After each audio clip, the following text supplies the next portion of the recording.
뭐 간신히 비필 맞추려고 비틀이 좀 잘 됐다. 이건 잘된 게 아니죠. 그것도 조금 또 됐고. 그리고 세 작품 다 김영철은 나왔죠. 아니요, 첫 작품을 이제 그 돌아가신 정광석 젊은 이사님 근무하셨고, 이제 비틀부터 했는데, 제 단편 영화 비명도시를 이제 촬영을 하셨죠. 네. 사실 1990년대, 2000년대 저는 한국 영화의 굉장한 약간 어떻게 보면 혼란스럽게도 했던 전환기였고요. 그 당시에 이렇게 촬영 감독이라는 용어가 그때는 정책이 안 돼 있었죠. 촬영 기사. 그래서 예전 촬영 기사분들이 협회 소속으로 촬영을 하시고 신인 촬영하는 감독들이 데뷔하는 거 쉽지 않았던 시절인데 아마 그 당시에 그 김영철 감독님 그리고 얼마 전에 고인이 되신 박현철 촬영 감독님이 새로운 세대의 그러한 촬영 감독으로서 일하는 하나의 역할을 한국에서 만드신 분들이라고 생각을 하고요. 김성수 감독님께서 또 정우성 배우하고는 이 영화가 두 번째 만남이었나요? 일단 뭐 좀 시끌cur한 질문 같지만 정우성 배우님과의 첫 만남에 대한 기억을 여쭤보고 싶습니다. 무슨 잡지에서 봤는데 막 외계인처럼 생긴 남자가 하나 있더라고요. 너무 특이하게 생겨갖고 제가 데뷔할 때 이제 뭔가 좀 색다른 영화를 찍어보려고 그 친구랑 이제 컨택을 했었는데 본인이 안 한다고 그러더라고요. 그래갖고 근데 동시에 이제 젊은 배우들 여러 명 했었는데 이병헌 씨가 저 작품을 하신다 그래갖고 병헌 씨도 그때 굉장히 데뷔작이죠. 네, 굉장히 유명했어갖고 병헌 씨하고 했어요. 하고 난 다음에 이제 비트라는 영화를 하기로 제작자 최승재랑 같이 결정을 했는데 허영만 선생님의 만화가 원작이었어요. 그런데 그때는 비트가 초기에 이제 막 나올 때라서 저희가 2권까지 보고 이제 비트가 총 13권이가 그런데 2권까지만 보고 제가 하고 싶어갖고 허영만 선생님 찾아가서 이제 어렵게 허락을 맡았는데 허영만 선생님이 그 직전에 이병헌 씨랑 정우성 씨가 나온 아스팔트 사나이라는 드라마의 원작자신데 허영만 씨의 만화가 근데 허영만 선생님이 그때 정우성 배우가 너무 특이하게 생겨서 걔를 모델로 비트를 그렸다고 그러시더라고요. 그래서 이렇게 만화를 보니까 정우성이 많이 닮아갖고 이제 또 제가 처음에 한번 부탁했다가 거절당한 기억이 있었지만 이제 다시 연락해서 같이 하자고 한다고 그러더라고요. 그래서 근데 아주 그때는 뭐 정우성 씨 거의 말이 없고 굉장히 부끄러움도 많이 타고 너무 조용하고 이렇게 그쵸? 거의 사람하고 대화하는 걸 못 보는 그런 아이였는데 이렇게 좀 성장 환경이나 그 사람의 타고난 성정이 있는지 굉장히 사람이 이렇게 외롭고 고독한 느낌이 있는데 가만히 있어도 그런 면에서는 외롭고 고독한 아름다움이 있더라고요. 그래서 같이 하게 됐습니다. 김일구 촬영 감독님은 그럼 정우성 배우를 현장에서 처음 만나신 게 BTS였나요? 그렇죠. 그때 촬영 감독으로서 어떤 느낌을 받으셨는지 그리고 이후에 이제 비트와 태양은 없다에서 일종의 컨셉이랄까 어떻게 설계하셨는지 누구나 다 생각하는 거는 너무 잘생겼다. 감독님은 이상하게 생겼다라고 표현했지만 너무 잘생겼다.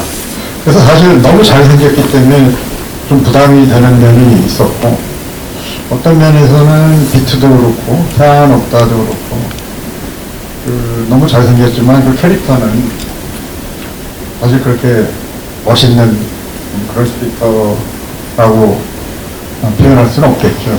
그러니까 어떻게 하면은 그를 더 이 남자같이 멋있게 보이지 않게 할까? 뭐 이런 노력이 있었을 것 같고요. 또 뭐 그가 멋있게 보여야 될 때도 당연히 있었겠죠. 근데 저는 오랜만에 이 영화를 보면서 저들의 피부, 그 다음 저들의 스킨이 요즘 배우하고랑 완전히 다른 그런 스킨이라 너무 마음에 들더라고요. 아니, 가난한 청년 말씀 중에 떠들어지는데, 만들려고 하는데 안 만들어져갖고, 완전히 노브 메이크업을 했어요. 오히려 좀, 얼굴에 상처가 좀 더 보이게 원래 그런. 그래서, 정우성 씨는 비트랑 테너오빠는 아예 메이크업 자체를 안 하고, 오히려 이렇게, 얼굴에 원래 있는 상처 같은 걸 좀 더 돋보이게 이렇게, 못생기게 했는데, 이게 안 되더라고요. 이정재 씨도 거의 메이크업을 뭐 아주, 이 사람이 안 하니까 자기가 메이크업 하기 뭐하니까 이정재 씨도 거의 메이크업을 안 했는데 두 사람이 다 그때 빛나는 청춘이어서 그런지. 근데 솔직히 그 컨셉이 정말 잘 맞았었고 오히려 지금 보니까 너무 자연스럽고 너무 좋아 보이는 거 있죠. 요즘에 어떤 캐릭터든 너무 피부가 좋아서 저 캐릭터 뭐야 그게 이제 우리들한테는 완전히 그냥 익었다고 해야 되나요? 배우는 다 저렇고 저 캐릭터가 캐릭터에 상관없이 그냥 모든 배우들이 다 너무 깨끗한 그런 피부를 가진 것이 우리가 영화를 찍었을 때가 더 멋있었던 그런 시대가 아닌가 갑자기 그런 생각이 드네요. 네, 그러다 보니까 오늘 점심 때 제가 정민 씨한테 듣는 얘기가 있는데 요즘 배우분들은 가끔 CG 하우스에 약간의 고정을 하시는 경우도 있다고 하니까 반드시 그게 꼭 피부가 좋아서 반응할 수 있다는 생각이 들고요. 젊은 관객분들이 많이 계시니까 다시 한번 좀 상기시켜드리자면은 오늘 보신 이 2000년작, 2000년 1월 1일날 개봉했죠. 98년이잖아요. 죄송합니다. 제가 1월 1일날 개봉한 영화니까 20년 후반이 아니라 12월 30일. 사실은 그때 제가 2회 부천국제영화제가 98년에 있었는데 그때 폐막작이었어요. 12월 달에 있었는데. 네. 그래서 제가 급히 섭외를 해서 했기 때문에 날짜를 좀 헷갈렸지만 연말에 이렇게 영화제에서 하고 개봉한 생각을 기억이 납니다. 그런데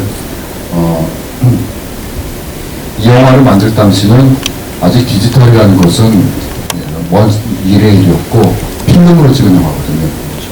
굉장히 육중한 필름 카메라를 다 찍었고 또 국내에서 사실은 그 당시에 필름의 현상이나 또 카메라의 어떤 렌즈나 기종 같은 것들이 예컨대 할리우드나 일본만큼 좋지가 않았던 시절이었거든요.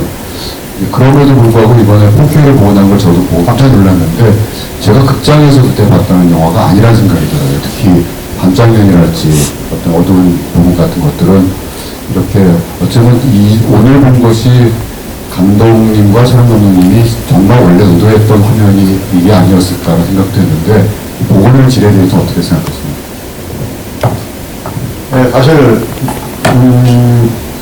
이게 결국 이제 리마스터링 필름에서 이제 디지타이즈를 해서 디지털 상영을 하게 될 텐데 이게 어떻게 트랜스퍼가 됐을까 되게 궁금했어요. 제가 사실 감독님하고 같이 작업을 할 때 비트 때도 그렇고 태양은 없다 그다음 무사 때도 계속 새로운 어떤 비주얼을 만들려고 항상 주문을 했어요.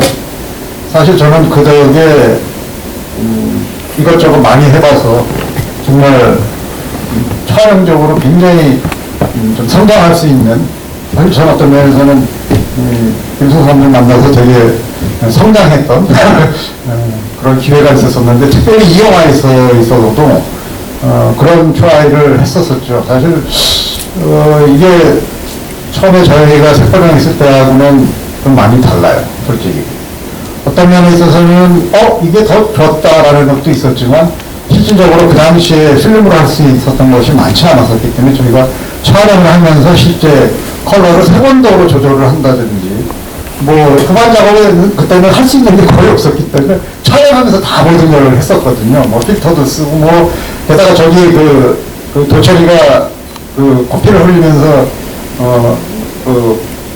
어떤 그의 POV 같은 그런 거 그거를 저희가 만들기 위해서 또 유리 공장에 가서 일부러 여러 개의 필터를 만들어서 가장 비싼 걸 또 했던 시절이고 예. 근데 지금 이것은 저희가 처음에 만들었을 때하고는 상당히 많이 다릅니다. 사실 대부분의 샷이 조금 되게 차가운 걸로 제가 그때 색깔을 만들었던 걸로 기억이 되고 근데 막판에 이 도철의 이 곤투씬은 실제 많이 비슷했어요. 여기서만 진짜 뭔가 그 스케일이 올라오고 그 비투성 이런 것들이 더 잘 보였으면 해서 오히려 좀 그렇게 했었던 기억들이 있어요. 예. 그런 부분에 있어서는 이 디지털 본이 오리지널하고 많이 다르지만 좋았던 부분도 있었던 것 같고 네. 사실 예. 제가 너무 길게 얘기했네요. 더 길게. 이거 마스터 클래스. 무슨 감독님? 근데 이 콘텐츠 이렇게 얘기하면 설명을 너무 많이 해요.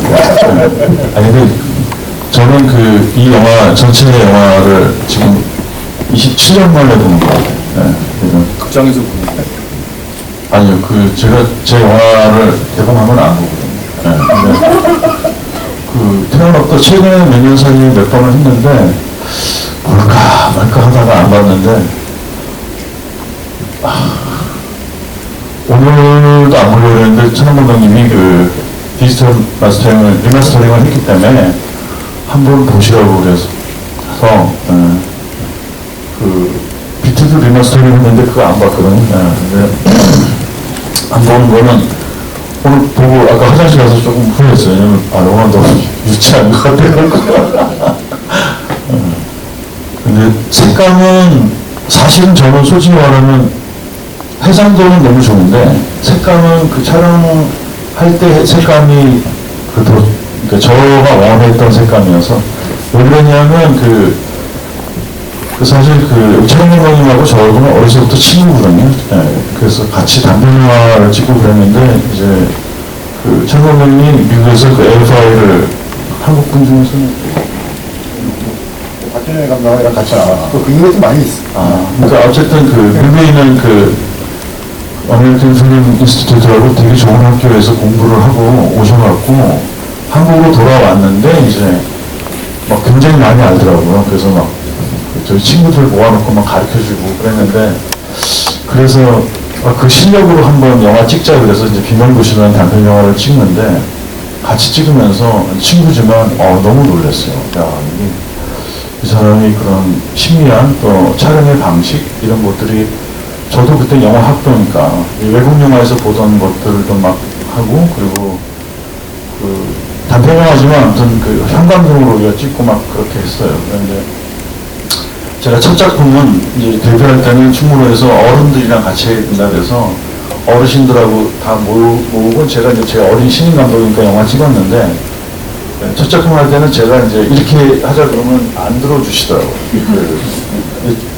제가 좀 약간 어렸을 때 반항기가 있는 사람이어서 막 이렇게도 해보고 저렇게도 했는데 제 요구에 한 3분의 1도 안 들어주셨던 것 같아요. 그래서 첫 작품이 끝나고 두 번째 영화 이제 이 비트를 할 때는 정말 제 멋대로 하고 싶었어요. 왜 이렇게 찍으면 안 되지 저렇게 찍으면 안 되지 그래서 이제 그때 또 우리 최영 감독님도 데뷔를 박병건 같이 했거든요.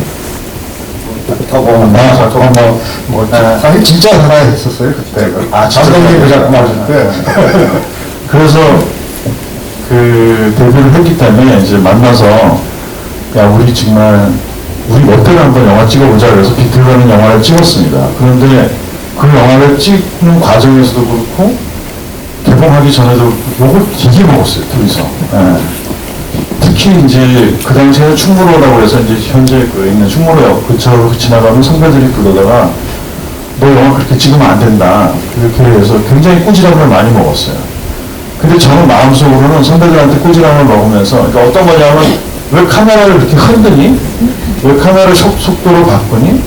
왜 파랗게 사람을 찍니? 조명을 그렇게 하는 게 아니야. 너희들 조명을 잘못 배웠어. 그래서 형부라는 애가 미국에서 이상한 거 배워갖고 바보같이 하는데 그거는 관객들이 싫어해. 인물을 그렇게 찍어서는 안 되는 그런 얘기를 너무 많이 들어갖고 근데 저는 속으로는 그 선배님들이 이제 뭘 훌륭하신 분들이지만 그분들이 볼 때는 너무 저희들이 이제 파격적이니까 그 저는 속으로는 당신들이 틀렸어. 내가 하는 게 맞지는 않지만 내가 하는 방향은 맞아. 이런 생각을 했었어요. 그래서 저희가 두 번째 그 태양업대 할 때는 아예 씬별로, 시퀀스별로 다른 방식으로 찍자 그랬어요. 이 씬은 이렇게 찍고, 이 씬은 이렇게 찍고. 그래서 그 통일성이라는 게, 영화의 통일성이라는 게 뭐 그렇게 중요해. 그 씬이 갖고 있는 느낌별로 찍고, 조명하고, 편집하고, 그 씬마다 색깔이 있고, 이런 생각을 좀 어린 마음에 유치하게 생각을 해서, 지금 이 영화보다는 그 각 씬의 색깔이 훨씬 더 도드라지게끔 저희가 이제 색깔 정도하고 촬영도 했습니다. 그러고 나서 이제 선배님들한테 굉장히 욕을 더 많이 먹었는데, 대신 후배들이, 단편 영화 같이 뭐 하고 있던 후배들이, 이제 그 촬영 감독님하고 저를 굉장히 좋아했어요. 그래서, 이렇게 찍는 것도 재밌네. 저 형들이 저렇게 찍으니까 우리도 그렇게 해야지. 뭐 이런 얘기를 많이 들어서, 그래서 저는 영화는 좀 유치하고 엉성한데, 그런 선배님들한테 욕을 먹었지만 후배들한테 이렇게 우리가 좀 뭔가 후배들 앞에서 좀 용감하게 이런 걸 하는구나 이런 생각이 좀 들었고요. 또 하나 자랑하자면 한국 영화 중에서 처음으로 프리미어라는 디지털 편집기로 편집한 영화입니다. 왜냐하면 한국 영화는 예전에 16mm를 이렇게 축소해서 프린트를 했기 때문에 제가 이 영화에서 이제 2프레임, 3프레임 편집을 해야 되는데 한국 영화에서 한 번 편집하면 그게 필름을 자르기 때문에 한 프레임이 달아나거든요. 그 필름을 이렇게 붙여서 잘라서 붙이기 때문에 붙인 부분을 만약에 여기가 아니야 다른 부분 바꾸면 이미 그 잘라진 부분이 이제 한 프레임이 훼손되기 때문에 다시 편집하려면 필름을 다시 또 복사해야 돼서 그건 불가능하거든요. 그래서 공식적으로는 이제 쇼트를 짧게 쓰기 위해서 처음으로 이제 프리미어 기계라는 거를 이제 광고회사에 있는 걸 빌려와서 그렇게 편집하는 첫 번째 영화입니다. 필립스의 얘기를 하기 시작하면 한이 없는데, 그러면 정말 이제 라떼가 되기 때문에, 이 정도에서. 죄송합니다. 그러니까 요즘에 어떤 디지털로, 그리고 굉장히 경량화되고, 또, 성능이 좋은 카메라나 장비들로 찍는 새로운 세대들은 아마 상상을 못할 텐데, 저는 지금 이제 이 영화는 어떻게 보면 90년대 영화의 토표작 중에 하나인데, 최근에 저도 영상자료원에서 90년대 영화들을 복원을 시작했어요. 이제 60년대, 70년대뿐만이 아니라 90년대까지 하는데 벌써 30년 전 영화거든요. 그러니까 30년 전이면은 저희가 그때 90년대 영화 찍을 때 30년 전 영화가 오발탄이었어요. 여러분 지금 오발탄이라고 해요. 오발탄은 명작이죠. 그만큼 세월이 흘러가지고. 그래서 90년대 영화들을 장소성 감독님의 너에게 나를 보는가, 또 정우성 배우가 나오신 구미호 이런 영화들을 복원을 했고, 또 저희가 좀 홍보를 하자면은 한국영상자료는 유튜브가 있어요. 거기 한국 고전영화 채널에 구미호도 올라와 있거든요. 그걸 다 저희가 4K로 복원한 거라서 다 감독님이나 촬영팀이 오셨기 때문에 아마 오늘 보신 이 태양음악가는 직접 마스터링 했을 때 보신 건 아니죠. 예. 그래서 이제 원래 작가의 의도와는 좀 다르게 말하는 일종의 스탠다드 포맷이랑 맞춰서 지금의 형식으로 볼 때는 잘한 것 같아요. 네. 그때 제가 했던 거는 그냥 다르죠. 그래서 복원이라는 것은 정답이 없는 거거든요, 사실. 그리고 계속 또 해야 되고 하는 것이 또 관계가 달라지고 하니까. 근데 90년대 영화들의 특징은 그것이 이제 뭐 좋은 의미가 나쁜 의미건 어떤 무식한 에너지 같은 게 좀 있다고 생각을 해요. 그러니까 지금 여러분이 보기엔 다 똑같은 것 같지만 대부분의 것들이 그걸 만드는 사람들은 이런 건 한국에서 우리가 처음 하는 거야. 이런 건 안 될 줄 알았는데 해보니까 되네? 뭐 이런 흥분감? 그 다음에 안 될 줄 알지만 한번 덤벼보자 그래서 90년대 한국 영화들은 어떤 요즘의 한국 영화가 어쩌면 좀 계승해야 되는 에너지? 힘? 뭐 이런 것들이 있는데 물론 그러다가 이제 무리를 하는 바람에 장렬하게 상영하는 영화들이 많긴 해요. 그렇지만 태양은 없다도 지금 보면은 그런 어떤 에너지 같은 것들이 있고 그런 스태프들의 에너지가 있기 때문에 배우들에게도 연기의 어떤 그런 에너지들이 일종의 감염되지 않은 그런 생각이 들고요. 이정재 배우님의 캐스팅에 대해서 그때 이정재 배우님도 이제 막 스타로 이미 있을 텐데 이렇게 캐스팅하는데 좀 부담은 없었나요? 두 분이 현장에서 막 라이브러시 같은 건 없었는지. 네가 메이크업 안 하고 나도 안 했는데. 사실 그 태어났다 시나리오였을 때는 이제 아니 그때는 진짜 빨리 시나리오 쓰고 빨리 우리 11월에 끝나는데 12월에 개봉했어요. 그때는 뭐 대충 이렇게 막 하고 그러는데 사실 제가 시나리오 쓸 때는 BT에 나왔던 다른 배우하고 정우성 씨하고 같이 하기로 했었어요. 이 영화를. 근데 이정재 씨가 모래시계로 너무 스타가 돼갖고 엄청난 유명했어요. 이정재 씨가. 근데 제가 이제 영화를 찍는데 남자가 2명이 나온다 그러니까 이정재 씨가 있는 회사에서 그 영화에 나오고 싶다고 의견이 왔다 그러더라고요. 그래서 저는 원래 약속한 배우가 있으니까 그 배우랑 찍겠다 그랬더니 이제 제작자가 저한테 비트할 때는 제가 수익한 보너스를 못 받았거든요. 그래서 비트가 잘 되면 또 돈을 하나도 못 받아서 너 이번에 태어나서 할 때는 돈을 많이 벌어야 된다. 근데 만약에 네가 무슨 영화를 찍어도 상관없으니까 정우성이랑 이정재가 서 있으면 그냥 지나가는 사람들도 다 보고 올 거다. 그래서 제가 그 말에 혹해갖고 비겁하게 원래 하기로 했던 배우한테 가서 야 미안하다 너 다음에 하자 해갖고 걔가 막 저 앞에서 울고 그랬어요. 근데 그래서 어떻게든 좀 영화는 제가 찍고 싶은 대로 찍지만 흥행이 좀 잘 되고 싶어서 또 비트는 이제 교무실 때려부시고 뭐 이런 것 때문에 지하철 자살하고 이런 것 때문에 청소년 관람 불가능하는데 이거는 이제 청소년 관람 가를 만들려고 영화에서 보시면 욕도 별로 안 하고 이제 정사신도 없고 굉장히 온건하게 해서 이제 15세를 해서 돈 좀 만져보려고 이제 했는데 근데 또 청소년 관람 불가를 만났어요. 근데 제가 너무 화가 나갖고 남사에서는 영등이를 찾아가서 막 따졌는데 제가 막 너무 소리 지르니까 그 사람이 와서 종이를 보여주더라고요. 근데 거기 뭐라고 써 있었냐면 제가 그 문장을 아직도 기억하는데 불량하고 가망이 없는 청년들을 긍정적으로 보기 때문에 미래의 청소년들한테 이런 영화를 보여주는 것은 아주 절대적으로 나쁜 영향을 끼치는 것임 이렇게 써있더라고요. 그래서 결국은 청소년 관람 등으로 돼서 돈을 벌긴 벌었죠. 보너스가 얼마 못 받았습니다. 그러니까 이 영화는 가만히 없는 사람이라고 하더라고요.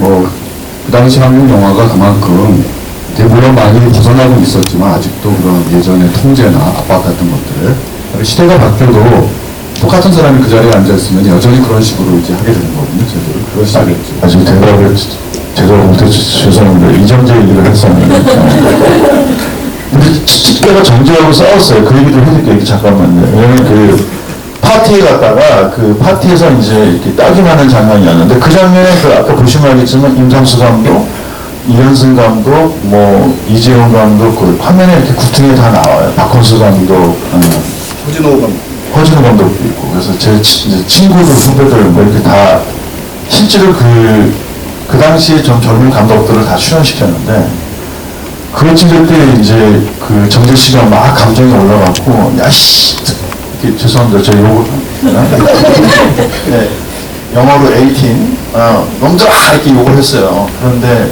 제가 가서 경재야 그렇게 욕하면 안 돼. 야 이놈들아 야 이놈아 이렇게 그랬더니 정재 씨가 아니 이 씬에서 얘가 이렇게 욕하는 게 맞아요. 그래서 이게 15세를 받았는데 18이라는 글자가 나오면 안 돼. 그래서 야 나쁜 새끼들아 내가 너희들 가만 안 듣고 하고 이렇게 얘기를 하랬더니 나보고 감독님 영화 우리 제대로 찍어야 되는 거 아니에요? 그러더라고. 근데 그 말이 너무 저의 얕은 수작에 푹 찔러더라고요. 제 그거를 양심을. 그래갖고 이제 제가 막 화를 냈죠, 걔한테.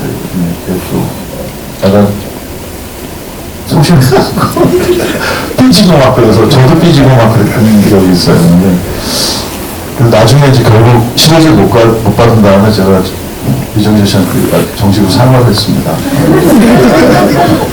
그리고, 정재 씨랑 우성 씨는 굉장히 그 당시에는 샤이한 사람이었고, 정재 씨는 좀 사람이 이렇게 수도분하고 좀 이렇게 여러 사람하고 잘 지내고, 근데 되게 빤뜩하고 점잖은 청년이었고, 그래서 둘이 같이 있으면 그냥 술을 몇 시간 먹어도 몇 마디 안 하더라고요. 그런데 그 영화에서 보시는 저희가 하조대 해수욕장, 그러니까 화진포 해수욕장, 바닷가 찍는 장면에서 밤신을 찍고 다음날 축구하는 장면을 찍고 나서 스태프들이 이렇게 철수하는데 자기네 둘이 거기 좀 남아서 수영하고 싶다 그러더라고요. 수영하고 아니라 수상 모터보트 하는 거가 거기 있어서 고생했다. 그래서 그걸 타고 놀아라 그랬더니 그걸 타고 놀고 와서 그래서 너무 친해졌더라고요. 그래서 왜 갑자기 친해졌어? 그랬더니 저희가 친해지는 게 영화에 도움이 되잖아요. 그랬더니 그날 바닷가에서 친구가 돼서 지금까지도 뭐 인생의 가장 절친으로 지내고 있는 것 같습니다. 그러니까 아주 착한 청년들이었어요. 근데 막상 영화에 둘이 같이 출연한 거는 그로부터 27년이 지나서 퀀트에서로서 많은 분들이 두 배우가 열애 편하는 걸로 막 착각을 하고 있더라고요. 사실은 그만큼 태양은 없다라는 영화가 굉장한 사람들의 기억 속에 새겨진 영화입니다. 네. 그리고 이 영화의 이제 타이틀을 보면서도 약간 조금 울컥했었는데, 왜냐면은 이 당시에는 거의 뭐 신인이거나 무명이었지만 이후에 그리고 지금까지도 어떤 그야말로 글로벌한 한국 영화에 기억되게 되신 스텝 중에 많은데, 우승 감독은 정성수 감독님이셨고요. 그리고 또 최근에 야당 발표하신 황경국 감독이 여기 조감독이었더라고요. 네. 또 광해 왕이 된 남자 추창민 감독이 여기서 스크립트였고, 감독님한테 많이 야단 맞지 않았을까. 사실 여기 본인이 계시니까 좀 쑥스럽긴 하지만, 제가 한참 충무로에서 그래도 감독이라고 치고 왔다 갔다 하던 시절에 윤선수 감독님 스태프끼리는 서로 알잖아요. 근데 이런 말이 들어왔어요. 김성수 감독의 연출부를 거치면 뭐라도 할 수 있다. 그만큼 아주 혹독한 그런 연출이었다는 거고, 감독님이 그리고 워낙 어떻게 본다면 워커홀릭인데다가 무사 찍을 때는 중국 스태프들도 거의 두 손을 다 들었다는 워낙 성대감을 하지만, 오늘 태양이 없다 얘기하는 자리지만 사실 두 분이 어떤 가장 시간을 기울이고 어떻게 본다면은 큰 모범을 한 영화, 또 사연감 하는 영화가 무사라고 생각을 하는데요. 저희 자료분이 작년에 복원해서 부천 영화제에서 들었고 굉장히 뿌듯했습니다. 그래서 무사 얘기를 조금 해주시고 그 다음에 여러분들의 질문 받도록 하겠습니다. 무사 촬영에 내 인생에 있어서 무사라는 영화는 어떤 의미가 있는가, 뭐 이런 정도의 감독님 운전하시죠? 저는 김호중 감독님이 원장님이 지금도 원래 감독님이시잖아요. 윤 감독님이 말씀하신 대로 제가 어렸을 때는 제가 제일 모자라고 욕심은 많고 그러니까 스태프들의 고열을 짜서 영화를 찍었던 것 같아요. 그리고 아시다시피 그때는 굉장히 영화를 빨리 짧은 시간에 찍어야 되는데 제가 좀 쇼트 욕심이 있어서 보통 감독들이 뭐 한 20카트에서 30카트를 찍으면 저는 우리 최근 감독님을 하도 막 고쳐서 한 70카트를 찍었어요. 그러니까 사람들이 그만큼 열심히 일하고 노력해주지 않으면 안 됐어요. 그런데 또 한 쇼트의 완성도라는 거는 그냥 빨리 찍으면 안 되니까, 그래서 스태프들을 독려하고 좀 열심히 일하게 하려고 물론 저도 되게 열심히 했지만 굉장히 사람들이 힘들게 했던 것 같아요. 그래서 지금 아까 김호중 감독님이 말씀하실 때 너무 반성 많이 하고, 그래서 제가 감기, 아수라 이렇게 설명할 때는 이제 사람들한테 이제 다 따뜻하게 하고 절대 화내지 않고 이렇게 과거를 반성하면서 감독일을 하고 있습니다. 그렇게 소문이 돌는데 아무도 안 믿더라고요.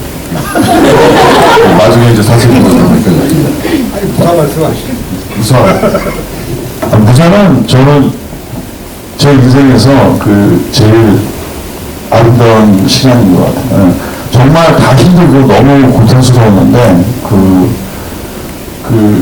한국 스태프들이 100명이 가고 중국 스태프들이 300명이었어요. 그래서 그 사막에서 그 400명이 같이 막 움직이고 그러면 사람들이 이제 어마어마한 행렬을 이루는데 제가 그때가 제일 사람들 너무 힘들게 한 거를 제가 즐겼다는 게 아니라 그 어려움과 그 난관과 제가 좀 멘탈도 좀 무너졌던 것 같아요. 영화 찍을 때는. 근데도 그 기억이 제 인생에서 가장 아름다운 기억이고 제가 이제 나이가 많이 먹었지만 기회가 된다면 그런 어려운 도전을 꼭 한번 다시 하고 싶은 게 저의 이제 마지막 소원입니다. 그 무사의 스토리가 고려죠, 그러니까. 고려 사람들이 중국에 갔다가 못 돌아오는 얘기인데, 저희가 그때 무사 팀이 하도 중국에서 고생한다고 그래가지고, 영화 속과 비슷한 상황 아니냐, 언제 돌아오냐. 이제 돌아오긴 했는데, 이 영화가 개봉한 날인가, 그 다음 날에 9.11이 터졌어요. 그래서 그때 정말 온 세계가 다 얼어붙고, 그래서 사실은 굉장히 흥행에 있어서는 불운했던 영화지만, 나중에 어쨌든 BP를 맞췄다고 합니다. 말씀하세요. 예. 물론 뭐 타국에 가서 그것도 이제 뭐 현대국도 아니고 그야말로 황무지, 사막, 그러니까 가장 열악한 곳을 저희가 가야만 하는 그런 영화였었기 때문에 뭐 당연히 힘들었지만, 근데 또 지나고 나면은 어떤 영화도 힘이 안 들었던 영화는 없고, 사실 태양은 없다를 저도 오랜만에 봤지만, 이건 진짜 열정으로 만든 영화다. 예.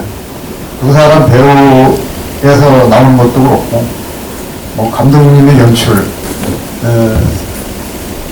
제가 또 촬영한 걸 보면서, 이거는 진짜 우리가 그때 그 정도 열정이 있었으니까 저만큼이라도 했던 것 같다라는, 뭐, 에너지라고 이제 동료 감독님 말씀하셨지만, 예. 무사 역시도 진짜 그런 열정으로 고생스러웠지만 사실 고생보다는 그런 펼쳐진 공간, 실제는 너무나도 덥고 너무나도 힘든 그런 상황들이었지만 그런 한 샷 한 샷을 찍기 위한 어떤 시험? 네. 실제 그 무사에서 이 모래바람이 불어서 사람들이 그 모래바람에 미치는 그런 장면이 있었어요. 근데 이 모래바람을 일으키려면은 거대한 소위 이제 환풍기, 선풍기 같은 거죠. 그러니까 왜 강풍기라고 그러죠. 현장에서는. 그런 게 필요한데 그 넓은 사막에 그 강풍기를 돌려봤자 그냥 뭐 10m, 20m만 모래바람이 날리는데 이걸 어떻게 해야 되지? 게다가 또 그 사막으로 그 강풍기를 어떻게 끌고 들어올지? 이런 고민, 걱정을 무진장 했는데 우리가 촬영하다 보니까 실제 강한 모래바람이 몰려오기 시작했어요. 그럼 당연히 철수해야 되잖아요. 여러분도 봤지만 모래바람이 장비도 그렇고 사람도 그거를 피해야지만 되는 게 맞는 상황인데 우리는 강풍기 필요 없이 우리가 진짜 실제 찍을 수 있는 기회가 왔다 해가지고 정말 무식한 거랑 다름없죠. 그런 경우는 당연히 접고 나가야 되는데 우리는 오히려 우리가 필요한 게 왔다 해가지고 그 바람을 맞아가면서 그걸 찍었던. 근데 너무 기뻤어요. 너무 희열했어요. 진짜 그 리얼한 것이 그 눈앞에 있으니까 카메라 돌아가는데 바로 이거야 그래서 너무 기쁘게 찍었던 기억이 있고, 사실 그러고 나서 카메라에 모래 들어가고 무진장 이런 피해가 있을 거라고 생각을 했는데 그래도 뭐 하늘이 도움을 줬기도 했겠지만 그 스태프들이 저희가 사실 무사를 찍기 위해서 일주일 동안 실제 테스트 촬영을 했어요. 거의 대부분의 스태프들이 촬영하기 전에 현장에 가서 리허설을 했어요, 진짜. 근데 그게 정말 우리가 실제 촬영할 때 큰 도움이 된 거죠.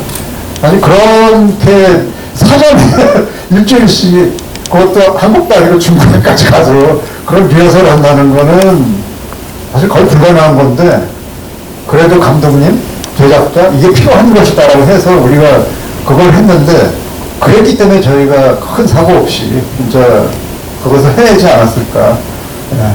진짜 뭐 감독님도 말씀하셨지만 그런 기회가 있으면 또 가고 싶어요 사실. 네, 그렇습니다. 좀 확실히 보험을 들고 연세가 있기 때문에 네. 뭐 시간이 너무 많이 지나가 버렸는지 제가 당황스러운데 여러분 질문을 받겠습니다. 또 한 2개 정도 받을 수 있을 것 같은데요. 손 들고 말씀해 주시죠. 여기 바로 앞에 마이크 주시겠어요? 본인 소개도 잠깐 해주시고 어떤 분이신지. 저는 영화보러 왔습니다.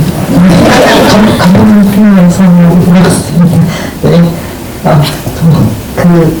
사실 홍기 같은 경우는 어머니 장면이 굉장히 많이 나오고, 가족 얘기가 많이 나오는데, 사실 도철이는 어머니가 재작년에 돌아가셨다. 한마디가 끝이어서, 도철이의 그런 가족 이야기에 대해서 감독님께서 진행을 쓰셨으니까 생각해 주시기에 있으셨는지 좀 궁금하고요. 그리고 이 영화가 사실 조금 유명한 배우들의 그 젊은 청춘에 조금 담은 영화다 보니까 감독님께서 생각하셨을 때 감독님의 청춘에 대해서 어떻게 생각하시는지 더 궁금합니다. 사실 태양학과는 그 캐릭터의 이름도 도철 홍기가 그렇게 4개의 글자가 제 친구들 이름이에요. 그래서 제 친구들의 모습이 그대로 들어가 있습니다. 제가 한남동하고 그 이태원에 살았었는데 어린 시절로. 그래서 제가 그 학교 생활 열심히 안 하는 아이여갖고 제 친구들도 좀 그런 사람들이어서 그런 제 친구들의 얘기를 찍었어요. 그런데 그 친구들이 제가 이제 영화 찍을 때는 감독이 되고 30대 중반이나 이렇게 지날 때인데 그 친구들이 그 어렸을 때 그랬던 친구들이 진짜 나쁜 사람이 되지는 않고 다 대부분 이제 일찍 결혼하고 일찍 직업을 얻고 그렇게 해서 또 다 이렇게 그런 평범한 소신이 돼서 살고 있더라고요. 그래서 우리들이 그렇게 이제 광란에 어린 시절을 보내고 또 미래도 없고 문제의 투성이었지만 그래도 다 우리가 이렇게 그 시절을 허덕허덕하면서 건너서 이렇게 어른이 됐구나라고 생각하니까 그때 제가 30대 중반밖에 안 됐지만 그래서 그때 우리들이 막 이렇게 좌충우돌하면서 건너서 한 시절이 너무 아름다운 시절일 수도 있겠다 이런 생각이 들었어요. 근데 제 시나리오를 쓴 신서연 작가도 저랑 비슷한 생각을 하고 있어서 같이 이제 제 친구들의 얘기를 제가 이제 얘기하면서 인물들을 형상화시켜서 이렇게 했습니다. 가족사 부분은 일부러 그렇게 안 넣으신 건가요?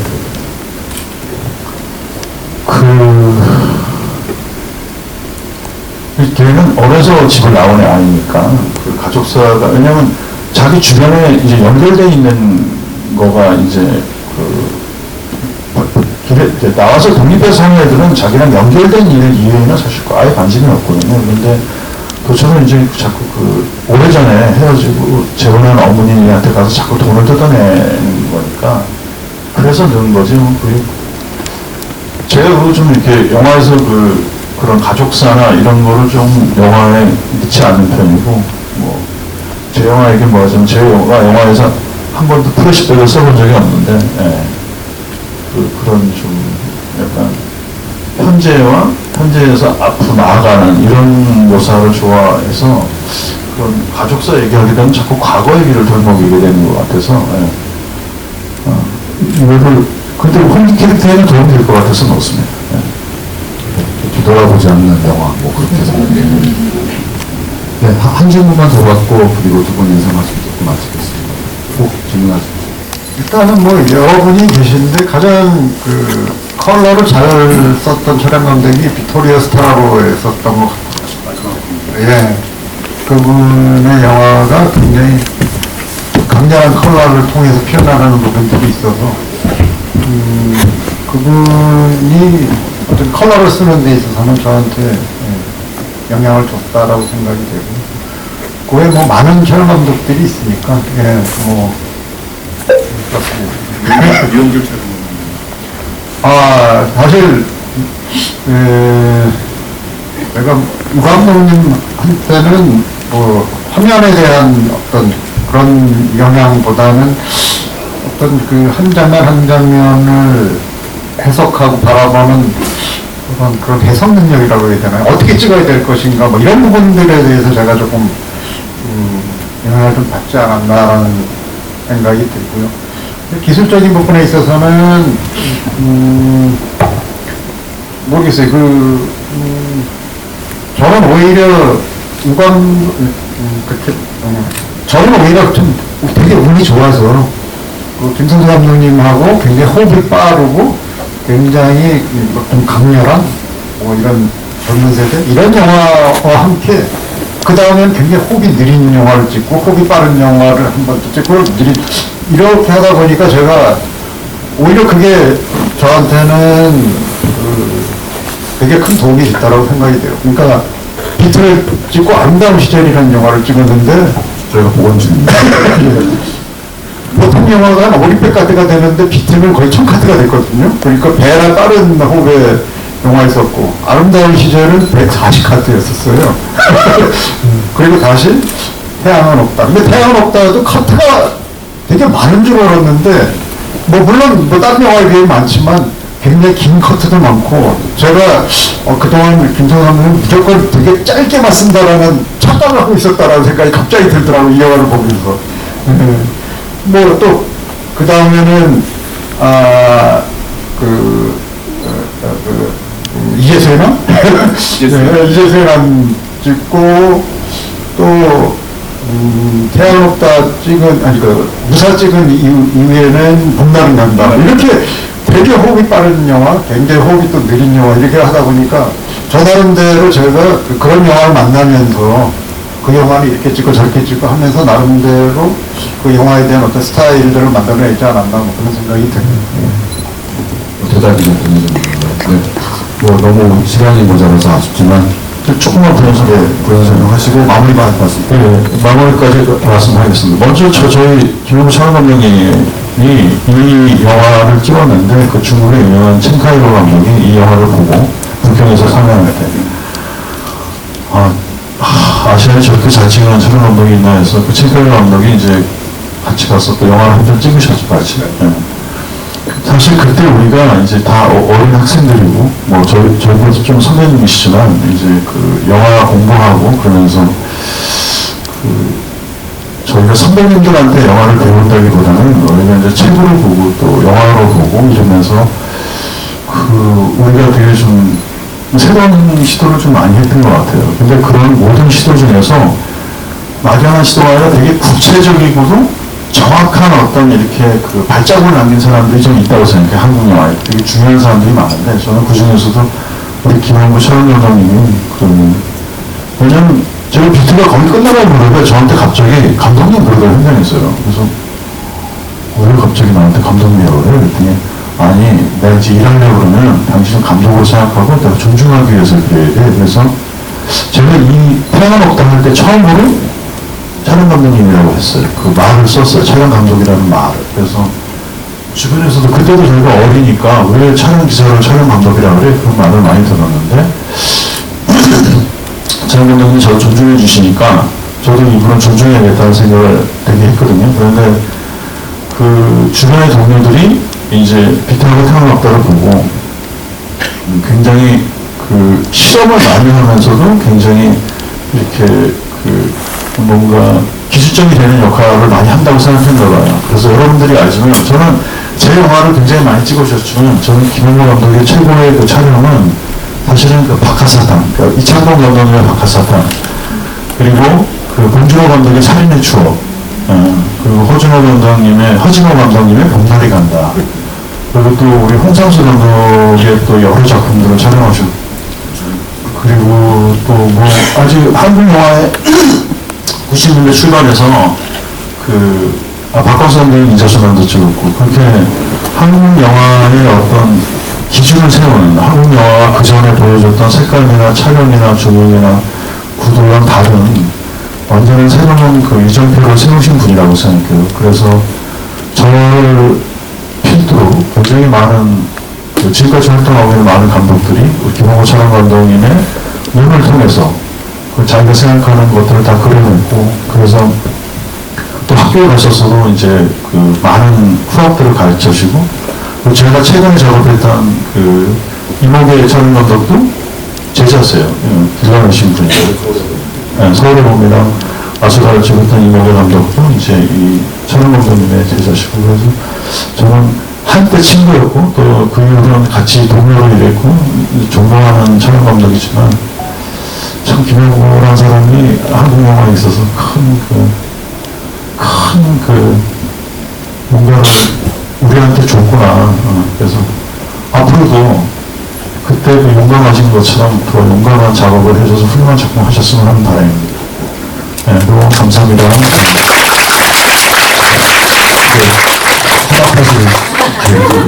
예, 무척 부끄럽습니다. 예. 근데 그 가장 중요한 것 중에 하나가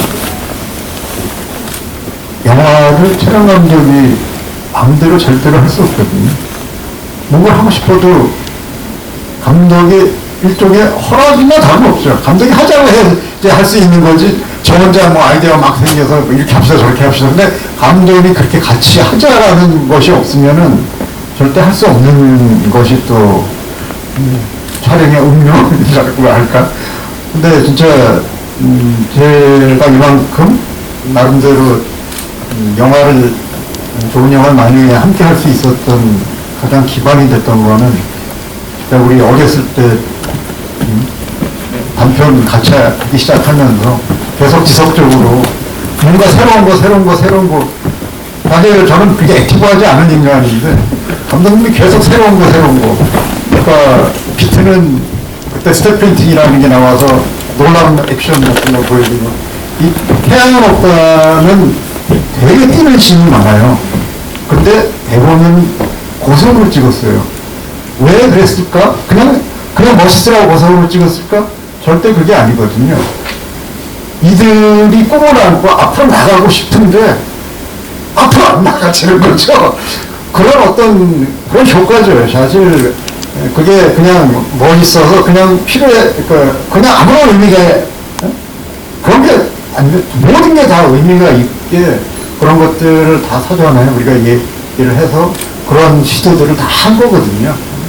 사실 무사에서는 또 그 당시에 뭐 또 새로 나온 카메라에 객각도 촬영이라는 게 있었어요.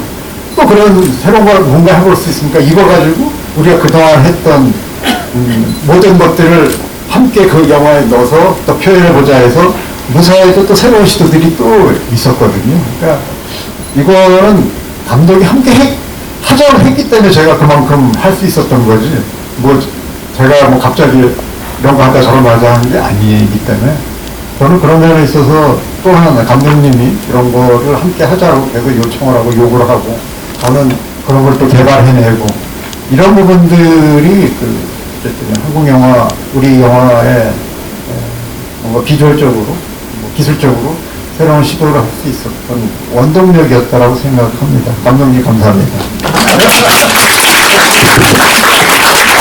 저는 개인적인 생각 한마디를 붙이자면은 두 분하고 제가 그렇게 친하지는 않아요.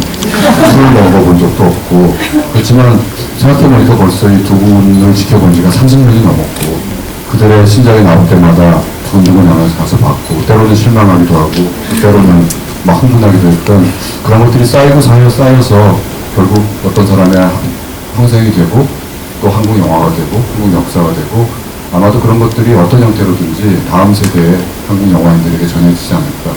뭐 한국 영화에 위기가 있다고 하지만 언제든지 위기 없고 언제나 극복해 왔습니다. 너무 걱정 안 하셔도 될 것 같습니다. 이렇게 늦은 시간까지 그 센터의 유혹을 뿌리치고 많은 영화를 와주신 여러분들께 감사드리고요. 저는 영상 자료 원장으로 있는 동안은 열심히 포기해 보관하고 상영하고, 그래서 좀 더 많은 영화들을 여러분들이 보실 수 있도록 하겠습니다. 감사합니다.